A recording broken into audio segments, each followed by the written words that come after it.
Hey guys, it's Ben the Coin Geek at Old Pueblo Coin, and today we have an open box video from PCGS. So today is popcorn time because we've got a lot of coins to look at. We're going to laugh, we're going to cry, feel all the emotions, possibly even mock a little bit as we go through this economy service that was gone for basically 2 months, a little bit more. But we have callbacks, we've got crackouts, and we've got cut-ups here. So 1951. Proof dime. I actually sent in 2 different proof sets, and this first proof set I'm going to roll through here pretty quick. I don't know yet if I'm going to don't know if I'm going to keep these 2 proof sets together as they were intact or not. There's a proof 66, or if I'm going to break them up. I haven't really decided yet, but this first proof set y'all have not seen before, and so I'm a lot more interested in showing you the next proof set. So you'll have to indulge me while I put on my track shoes and run through this little group here, proof 66. So, you know, it's hard to get these coins in really high grade because they were shipped in envelopes, and that's going to get me back to the callback, which we'll get on the next video here, on the next set of coins. The callback video is to a video where I was showing off some coins that were in a time capsule. These were not those coins. The other coins are very recognizable, and you'll recognize them if you watch the video. If not, you can click on the link and watch the video. I think that this section of the time capsule video was later in the video, 13-14 minute mark, proof 64. So most of these guys are not expensive coins as they are. Usually got to get higher grades on that. A lot of them are going to be in that $40, $50, $60 range, except for, of course, the half dollars are always tougher. The Franklins, you know, that's going to be probably a $300-ish coin on that. Now I'm going to get these guys out of the way. We've got a lot of coins to go through the day, and so I'm going to put these someplace where they'll probably fall down later and make a loud noise. Now, the 1951 proof set that I had the original outer envelope in the cellophane, and the coins I thought were just really marvelous. And so I decided to send all those coins in and see how they would do. Now, most of these coins actually had a little bit of a cameo appearance.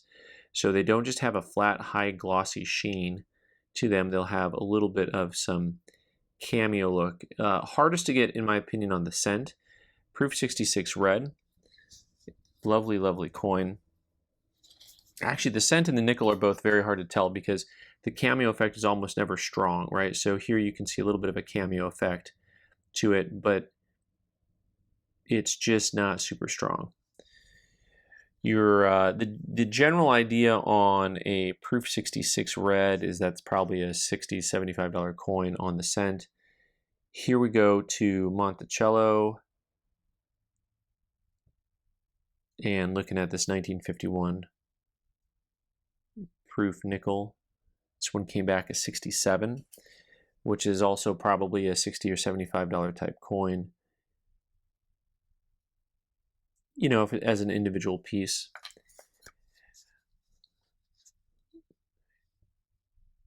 Next up, so I actually have some disappointment, so you guys can already have fun. This 1951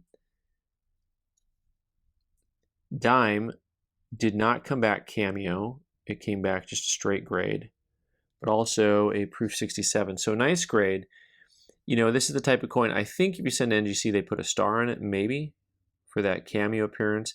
And in fairness to PCGS, the reverse, you can see how it goes pretty black and it goes pretty just one tone there versus the 2-tone on this side. That reverse is not really a full cameo. So, you know, there's no points for partial scores for the ball going in and out of the hoop and then coming, you know, staying out of the hoop, I guess. That's a terrible analogy. We're a little early into this for terrible analogies, aren't we? So those first 3 coins are probably all in that $60 to $75 range. This 1951 quarter, also, give me my cameo, not there, proof 67. Still a really high grade. These 2 coins, which 2 coins came out raw? I think it was the quarter and the dime. Which 2 coins came? No, it was maybe the quarter and the nickel. When I had them in the set originally, they were loose out of the original cellophane. Really high quality surface on all of these coins. And I would have liked to have seen a cameo on this coin. I think that it has enough contrast on both sides of the coin, not just one. nothing. I'm not calling for deep cameo, but no dice. So I think I'll probably keep the set together. We didn't look at the half yet. Let me grab the half. I'm probably going to try to sell this as a set. The half is where the big jump is. Interestingly enough, of course, PCGS uses their own price guide. This coin, I did get a bump in price from them on. So, their economy service only goes up to $300. If they value the coin at above $300, then you're going to pay extra. And what's intriguing when you look at this coin here is the overall value in a proof 65. It's very borderline. So the gray sheet listed it at 250, and in honesty, they do trade at that 300 to 400 range, but usually I think closer to the low threes than the high threes. So it's kind of right on the line, but their price guide is 475, which, it's kind of like, I wish the price guides were, how would we say, accurate. Like, I would love to get 475 for that coin, but also, it's not. It's just not. I mean, so when you're evaluating coins and coin prices, just be prepared to look at lots of different pricing guides and also, different price results and also what people are asking for in the open marketplace. That'll kind of help sometimes understand a little bit more. We're going to stay with the time capsule theme and look at, there was a mint set that I grabbed and I sent in. I'm probably going to go ahead and once again sell this as a mint set, but we'll see what happens here because I haven't conferred with the staff on this one at all to see. But the thing that happened with this is you had a couple of coins in here that were just really kind of lights out. So the dimes, I thought both had, they both came back 66, but they just had this really nice overall look to them. And, there's a chance I could consider selling these all separate, but I kind of want to keep them together. They just had a nice look to them overall.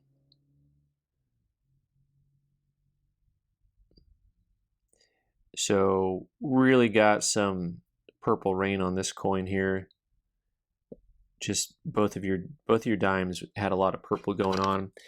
Of course, the tricky part always is going to be how do the cents come back, because they're usually going to have tone out of the mint sets. And so are they going to have nice tone or are they going to have dark, ugly tone? These actually both had pretty nice tone to them.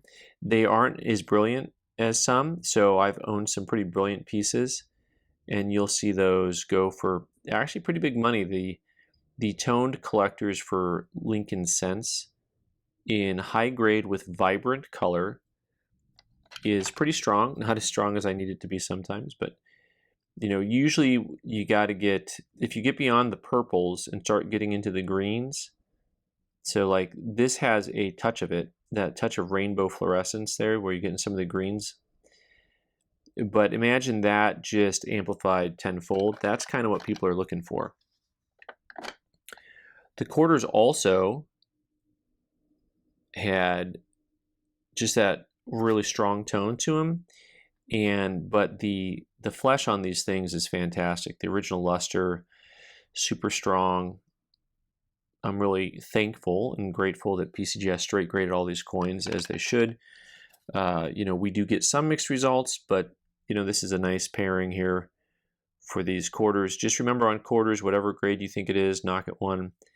Of course, the only problem with this is it makes me not want to send any more coins in because honestly, unless you can get a premium for the toning, it's so hard to get. So even an MS67 coin, doesn't have the cachet.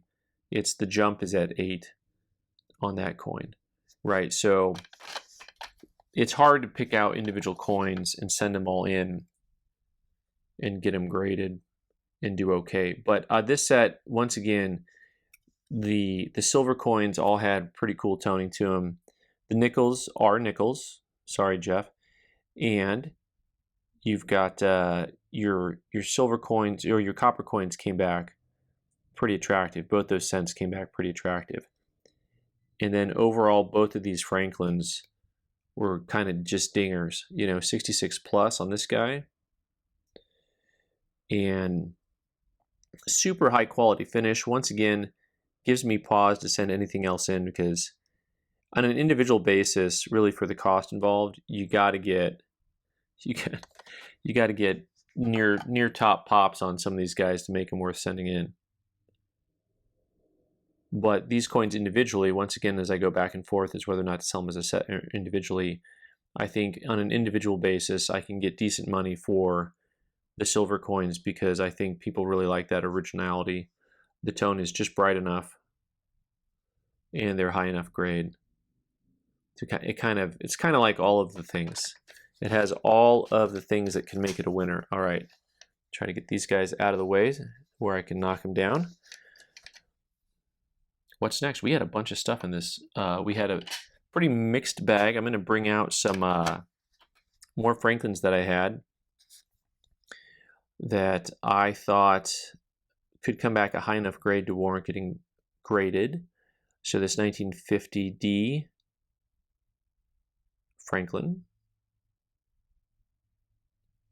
If it weren't for that little haircut line there, probably comes back a really high grade. This is an old album find. Really strong full bell lines, MS64 FBL. Turned out kind of how we thought it would be. I mean, that's going to be, you know, that $75-ish type coin. These next two Frankies I got in, 1950 from the Philly Mint. Also looking to get the FBLs, the full bell lines on those guys, to make them worth sending in. And I've been pretty good about getting my FBLs when I should. But on this guy, I did not. I got a 64. And so a lot of Franklins are worth getting the full bell lines, and on the regular mint coins, not so much. You know, your regular mint coins in nice mint state are going to be, you know, $25, $35 coins, and then full bell lines, there's a big jump. Oftentimes, you know, 50% to 100% more. So this 51S, this one you can take a look at and say, you know what, Ben, that's missing that bottom line here, just left with the ding dong. And so MS63, also a really nice looking coin for just a 63, I will say that. But no full bell line for you. So I'm just cleaning my table here as I go. This is unusual. I'll find these coins 3 months from now. All right, next up, 1834. Well, this is a coin you don't see every day. I don't see every day. 1834. Your capped bust, smaller quarter size. Beautiful design. These guys always have those talons that are just ready to strike. Real sharp looking. Oftentimes these actually have a pretty good strike compared to its kissing cousin on the half dollars. These 1834s. This one came back XF details cleaned, which is not too surprising. It is a little bit bright underneath the tone there. Looks like it's definitely seen a little bit of a, shall we say, something to give it a brighter surface. I will say that circulating coins can get that brightness to them. That coin probably going to be, oh, I don't know what that coin's worth. My notes are all disheveled by now. Where'd that guy go? Maybe a $300 coin, something like that. Okay, so I need y'all, all your shield experts, to come out on this. So this coin here, you know, you can see it's the 1880 per. And so when you look at that coin, you say, what's going on with the last digit? So I actually sent that in as an 1880 3/2, but of course they just called it the 1882. Fine 12, which is, you know, not an expensive coin. The 83/2 is expensive, and so I've got to go back to the drawing board and see just how wrong I was, which is the best part about having a YouTube channel. You get a lot of people to get to tell you how wrong you are, you know, so lots of fun there. So the 83/2 is hundreds, a couple $100, where the 82 is, you know, not that much. You know, maybe a $30 or $40 coin, I think. But anyway, is there only a 2 there? Is there a 2 and a 3 there? I'm happy to be wrong, because otherwise I wouldn't be happy. 1887 nickel. Interestingly enough, so this guy here, I have 2 V nickels that I sent in. that I valued both of them at a couple $100 because you kind of have to anticipate what they're going to grade the coin, right? So this is the thing that's real tricky in general for this. This is a question I get all the time for coin grading. Well, how do you know what level to set it at? Because what if you think it's a 65 and then it's going to be a higher value, but then it comes back at 64 or 3? It's not like they reimburse you when you send it in on the higher level. And so it can be tricky. I mean, you just try to be honest as you can with your grading and just send stuff in. So an MS64, this is another coin that they valued much higher. As an MS64, you know, it's a $400+ coin. I think as a 62 or 3, it's under the $300 ballpark, you know, which is what you need to have to send stuff in on their economy service. In the meantime, this 1911, I thought maybe would come back a little bit nicer. It's got, you know, they've been in albums, so they've got a little bit of that spottiness to them.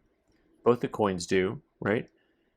So, but you don't get to work on an average, which I kind of wish you got to do, because between the two coins, this one an MS62, you know, that's $100. So between the two of them, you know, 100 plus, but between the two of them, I'm under my total value average between the two coins is, you know, 250, right? So let's look again at the grade on these guys a little bit. Surface quality, once again, this 1887 really has a much nicer surface quality. Both, it has fewer spots, but also a very nice original skin to it, nice original luster to it. Very strong looking coin. So, and you compare it again to this 1911, which although is very original, not very bright. Probably could use some conservation, but the problem with spending money on conservation is it just isn't worth it. And occasionally I try to make money on coins once in a while. All right, now the moments you've all been waiting for will come right after this coin, which is a field find for us. The engineer picked this out. This is the accented hair version of the Kennedy half dollar. So they had a couple different designs on the proofs where they re-engraved the hair. I mean, they call it accented hair, proof 64. But in a way, I think it's probably the type of thing that you could just call a re-engraved die, because you see that a bunch on some different coins. This one actually, interestingly enough, has these white spots, milk spots on it. And got milk? Well, unfortunately, there we do. I like to think of this as being able to see that W right above the ear. So the hair mark above the ear looks like a W, a little bit stronger, and then just to the right of that, actually, there's some extra hairlines that are just thicker. There are lots of stories as to why they have the accented hair variety and why it's different. I don't know that any of them are true or accurate, so someone else can tell tales out of school. The stuff that dreams are made of right here, of course, is going to be crackouts. So we've got to have some fun with our crackouts. First and foremost, so I had this 1943 San Francisco Mint dime that came back, uncirculated details, reverse wheel mark. And after we reviewed the coin, I had 3 different people look at it besides me. We just said, you know what? I don't see a wheel mark anywhere on the reverse of the coin. Of course, this is the reverse of the coin, not the side we were just looking at. And after all that investigating, even though it is not any financial sense, we do this just once again to kind of look and see as to whether or not we're being right or wrong. Sometimes there's a right or wrong to it, and sometimes it's just keeping the grading companies, I don't want to say honest, but just checking them against each other. MS65 full bands. So no wheel mark on here. Now, I know some of you are thinking, you know, Ben finally got one. Don't worry. Just don't worry. We're going to now have the opportunity to go from this 1952S in MS65 Annex soapbox holder. Really cool looking coin. We have this fantastic opportunity to take that and add a wheel mark. Congratulations. So 52S over S. Let's look at that S, and then we'll try to find that wheel mark. Let me see if I can get a good angle and possibly start with my 20 power, although sometimes the 10 is the better thing to use. Trying to get an angle where you can really see both S's underneath there. It kind of has that fat center and then a little bit of stuff poking off the edges. Sometimes it's helpful to look at a coin thusly, almost upside down, to see the double. That's actually, I think, a pretty good view of it. And so sometimes it's all about the lighting and angles to be able to see what you want to see. Now what I want to see, or what I don't want to see, is this so-called wheel mark, which oftentimes really is so slight, because everything about this coin looks super califragilistic original-ishus. But what I think we found was right there. It is. There it is. See those really fine hairlines just going over the shoulder? That is the part that they're calling a wheel mark. And you can have wheel marks on coins that are coming out of what you would deem an original roll. And that's a brutal little thing there, right? Because that is quite nearly invisible at almost every angle in the light. And then you just catch it right there. And the other thing that's hard is it interprets almost as luster. And so wheel marks can really hide, especially it feels like on Franklin's and on Washington's, because sometimes they'll go just flying right over the center part here and you don't even notice it. So wild and crazy stuff. So we went up one wheel mark and down another on those guys.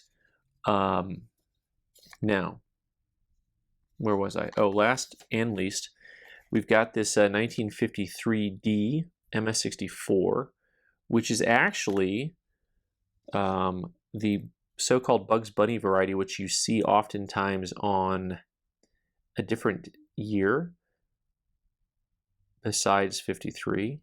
I think usually it's that 55. And it's these really strong lines that kind of come out of the mouth and nose area, which, I mean, honestly, are just like a type of die polish. And so die polish is kind of its own collectible thing. Obverse Die Clash FS402, MS64 FBL. So I managed to go from 64 to 64 FBL, put the Die Clash on there. I called it die polish. They're calling it a die clash. So potato, potato, tomato, tomato. That's coming from the wings. I'm just trying to see here exactly the die clash. If it's coming from the opposite side of the coin, is the tips of the wings of the eagle. Well, this is a good time for all you FS lovers to go ahead and tell me exactly what you think of that interpretation, because there's a pretty good chance that I'm wrong about that. This guy here is a pretty low population, 133 with only 69 higher. And the only thing to look at on those is whether or not their collectors are more abundant or less abundant. And you're talking about a coin that is, you know, PCGS's price guide is 140. So we will see what happens with that guy. So we laughed, we cried, we felt all the emotions. I hope the popcorn was good today. Thanks so much for watching. You can subscribe by clicking on the owl button in the corner and watch more videos on the right side of the screen. Thanks.